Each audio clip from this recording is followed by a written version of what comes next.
Welcome to Revenue Growth Live with Daryl Amy. You're about to join an interactive forum where business executives, sales professionals, and marketing leaders share ideas to accelerate growth. While you are here, make sure to like or subscribe to get notifications for future episodes. You're encouraged to get involved in today's live conversation by liking and commenting. Now, let's join Daryl Amy for fresh ideas and innovative strategies to help you grow your business faster.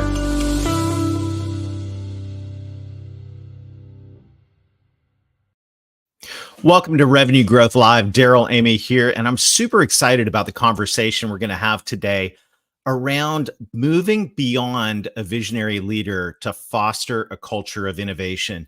Today's discussion is going to be a strategy that is going to help companies reduce founder dependence and maximize their valuation and all the good things that come along with that. Growing revenue, growing profitability, increasing the curve of growth, engaging employees. So many good things happen when we develop a culture of innovation. Well, today's discussion was prompted by a quote from Jim Collins. And Jim Collins, in his book, Beyond Entrepreneurship, which, by the way, is my favorite Jim Collins book. It came out in 2020. I know a lot of us were a little distracted in 2020. This is one you want to add to your library.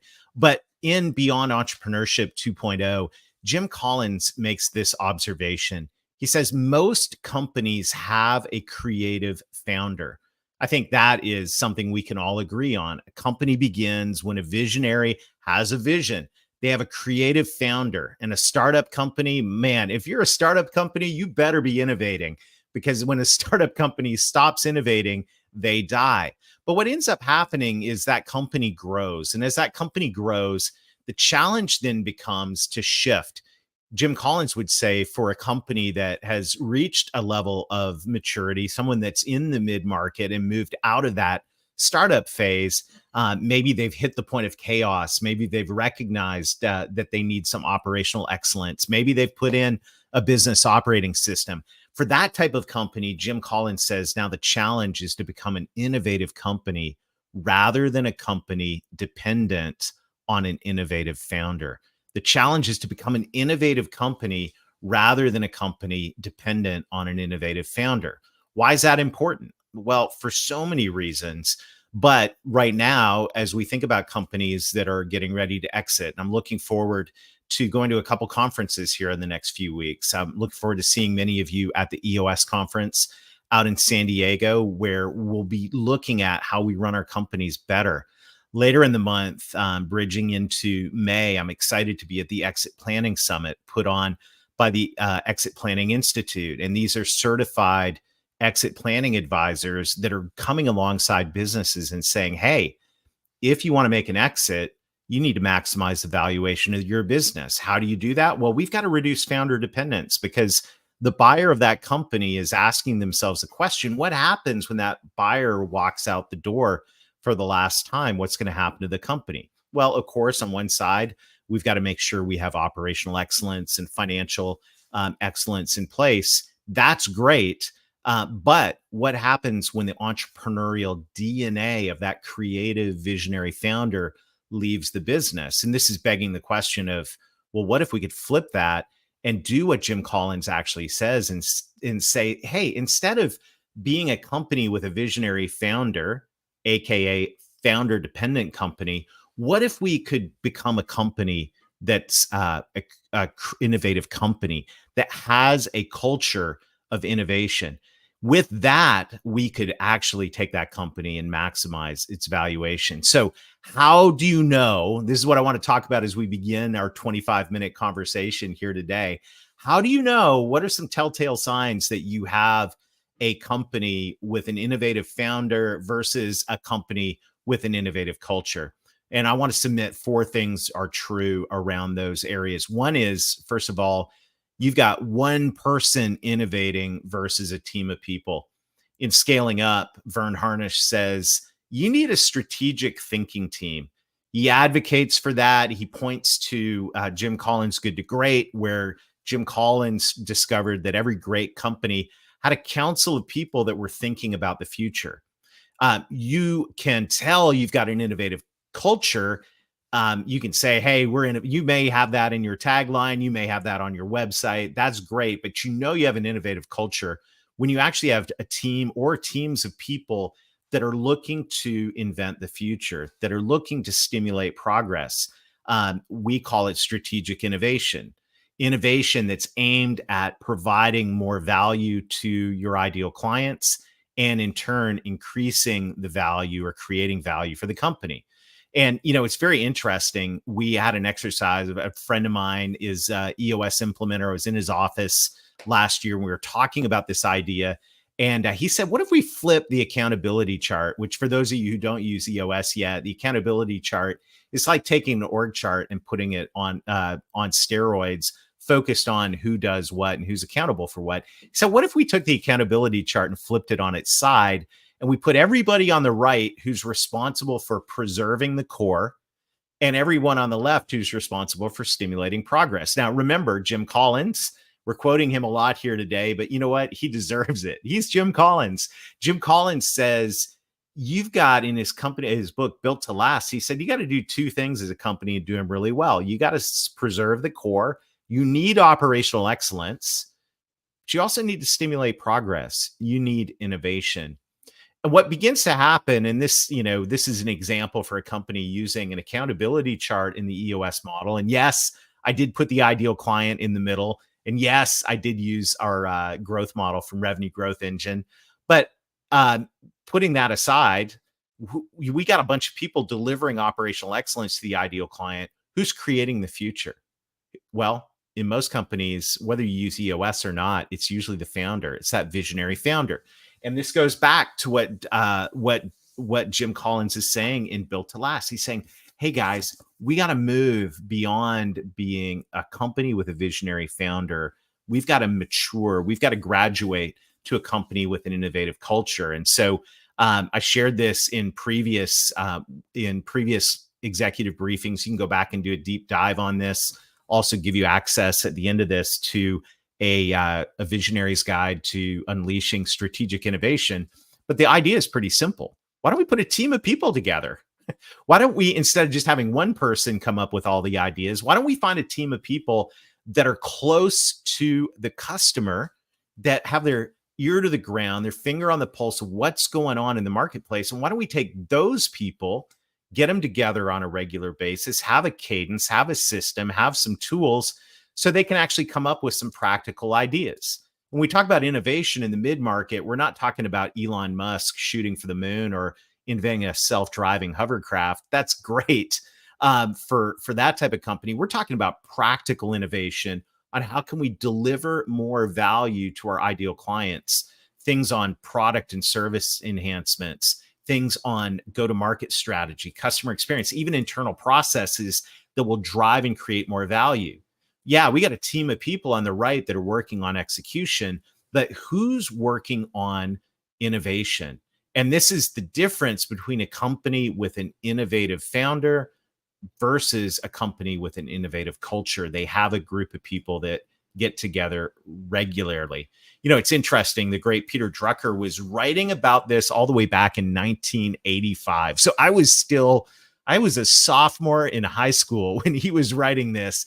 But it's still true today, and maybe even more true now, 4 decades later. He says, we know that the medium-sized business is particularly well-positioned to be a successful entrepreneur and innovator if provided only that it organize itself for entrepreneurial management.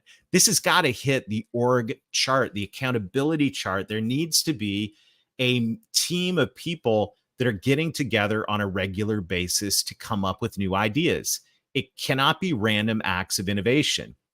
And this is pulled from some of our previous meetings. You go, well, Daryl, who would do that? And I just want to say, I love Working Genius by Patrick Lencioni. And it answers the question of who you tap on the shoulder to be a part of this council.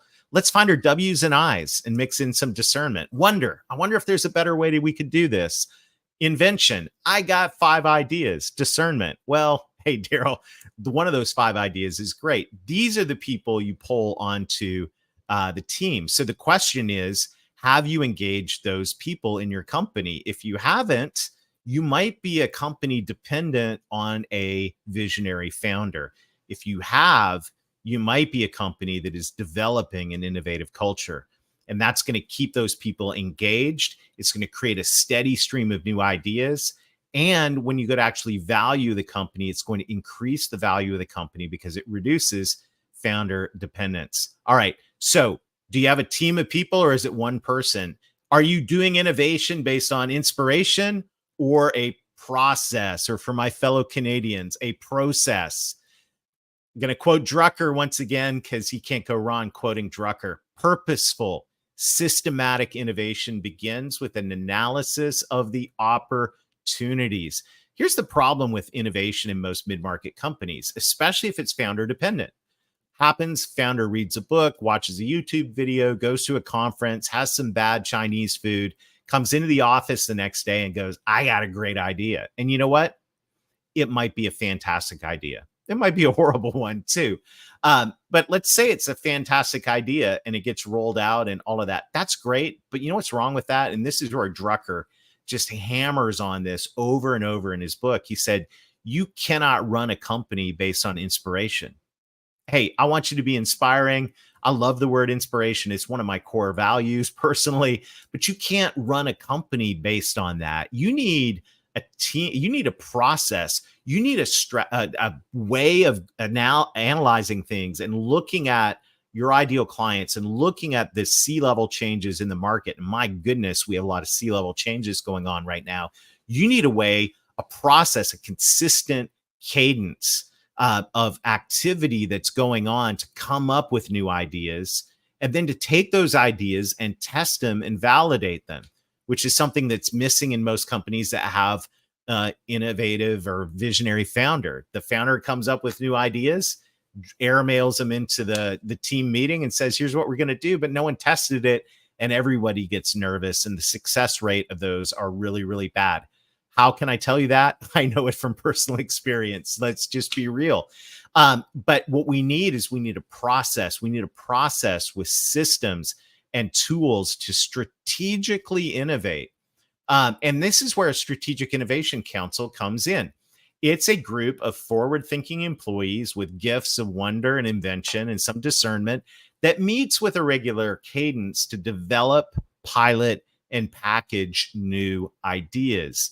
There's a cadence, there's tools, there's a process. I was just having a great conversation with an EOS implementer friend that I just met. And he's like, what happens, Daryl, when you put a bunch of W's and I's in a room? It's going to be like squirrels, and rabbit trails and all of that. Yes, unless there's a process and unless there's intention behind what's going on.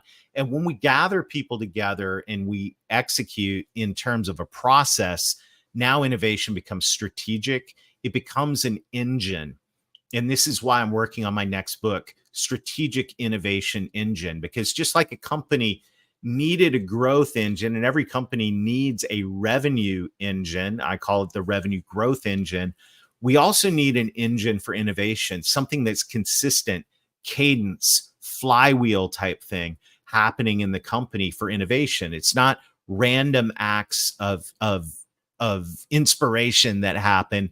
It's purposeful, strategic. We do this in every other area of our company. You better be purposeful and strategic in your marketing.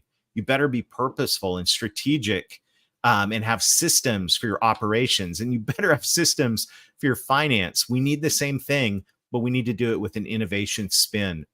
So this is where, when we flesh this out more in our Visionaries Guide to Unleashing Strategic Innovation, but it starts with cadence. Let's have a focus day where the team is coming up with new ideas based on what they're hearing on the street from their ideal clients, based on what's going on in the marketplace with technology and changes in the industry and the economy and all of that, new competition.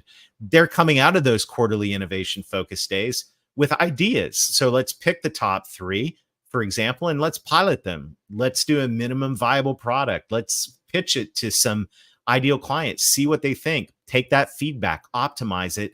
And the good stuff, let's package it out and let's hand it off to the integration team. Obviously, there's going to be some things that don't work. That's why they call it innovation. Let's celebrate the failure, see what we learned, and move forward and create this engine of purposeful innovation. You know, you're a company that has an innovative culture when you have systems and processes and tools that have been implemented.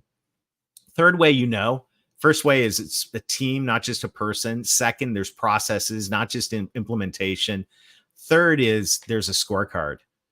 You know that you have a culture of innovation when innovation is measured and celebrated. Um, I wrote an article about a month ago on what's on your company's innovation wall. So many companies have walls with their values, with their company story. I love going into organizations and seeing their values and their vision on the wall. I love seeing the company story, the history of how it's come to where it is today. But I want to know what's on your innovation wall. Where is it that you celebrate new ideas that have been successfully rolled out? Where are you measuring and scorecarding those new ideas? Once again, what gets measured gets managed, right? This is my coffee. This is what's kind of large for a coffee holder, but I keep it on my desk because it reminds me of a great quote by Gino Wickman, author of Traction. What gets measured gets done. Do you have a scorecard? Are you measuring innovation? Or are you just, going, oh yeah, we got this new idea. I want to know, how many new ideas did you implement last year or in the last 3 years? What was the financial impact of those ideas? How did they increase revenue, maximize profit?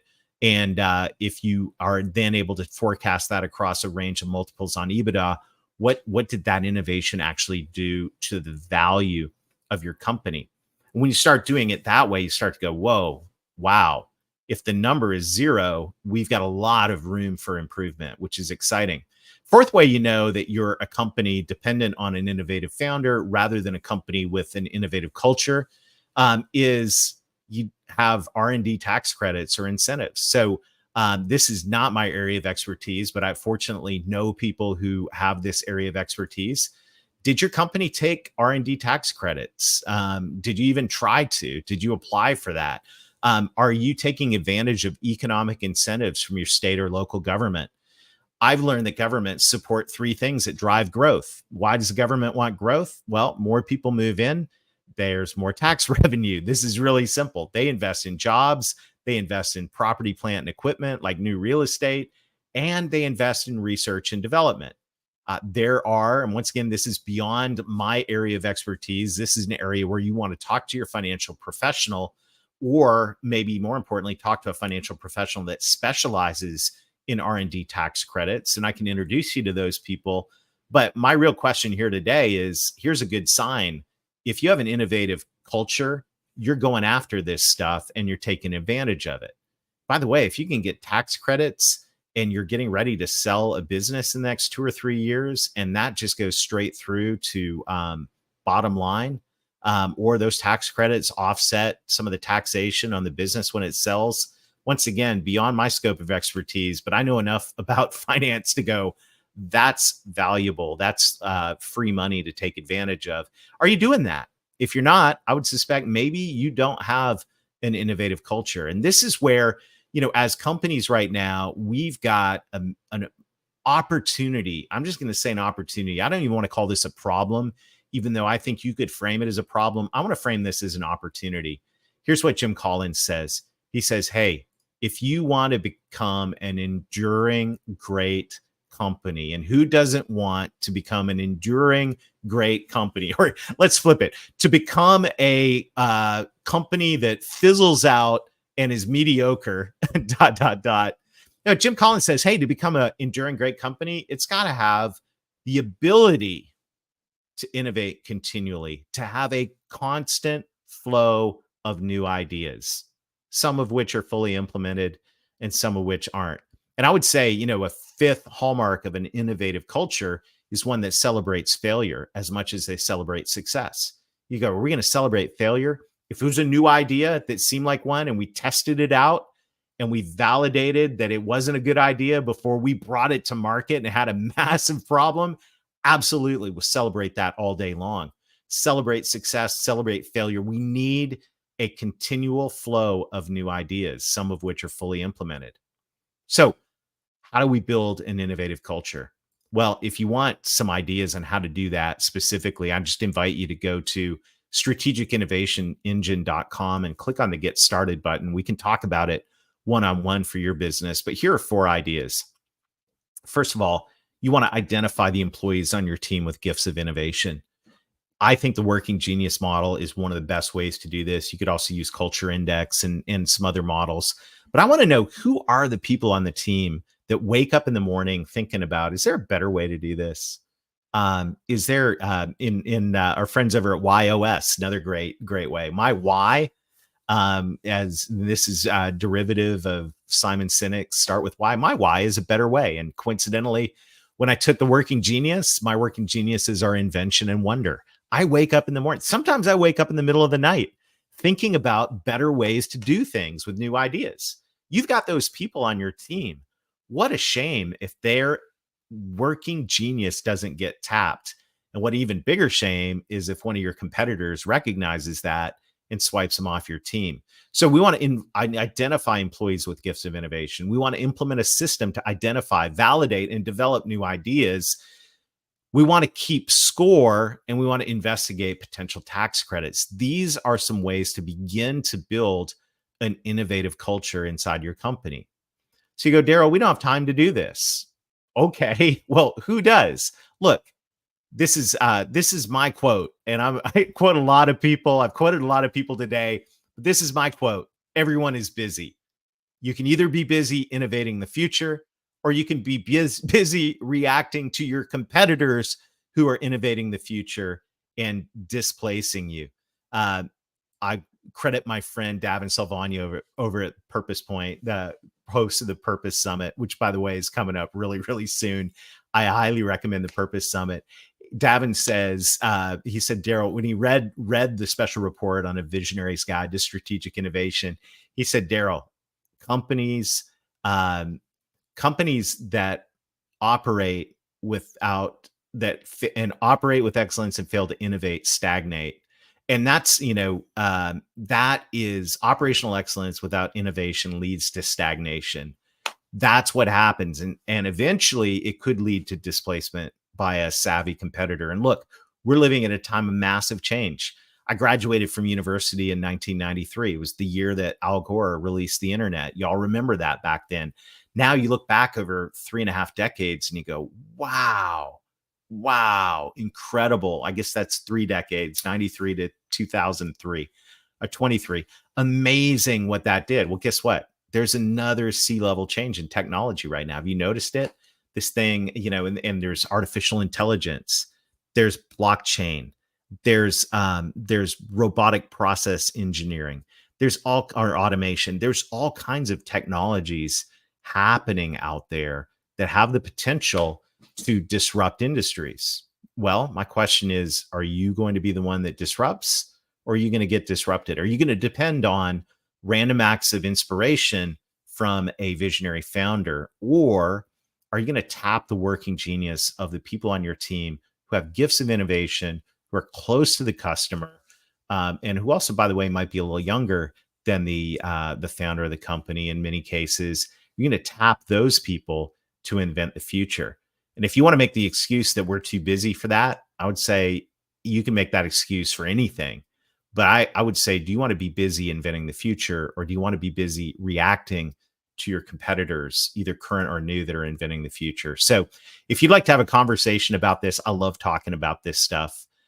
You can go to strategicinnovationengine.com. It's right across the bottom. And you can even call me at this number. I'd love to have a conversation with you about how you can unleash innovation to grow your business. Because right now, it's really, really critical as we look forward. And for anybody, especially that wants to maximize the valuation of their business. And who doesn't? Whether you want to sell or not, who doesn't want to maximize valuation? Value goes up when good things are happening. Good things happen when you innovate. Innovation happens when you develop an innovation culture. When you go past being a company with an innovative founder and you make the leap to being a company with an innovative culture, great things happen. So love to speak with you. Go to strategicinnovationengine.com, click on Get Started. We can have a conversation. If you know someone that you go, Daryl, they really need to hear this, please share the video. I'd welcome that. Thanks for joining me today on Revenue Growth Live. And as we say at the end of every episode, let's get going and let's get growing. Have a good day, everybody.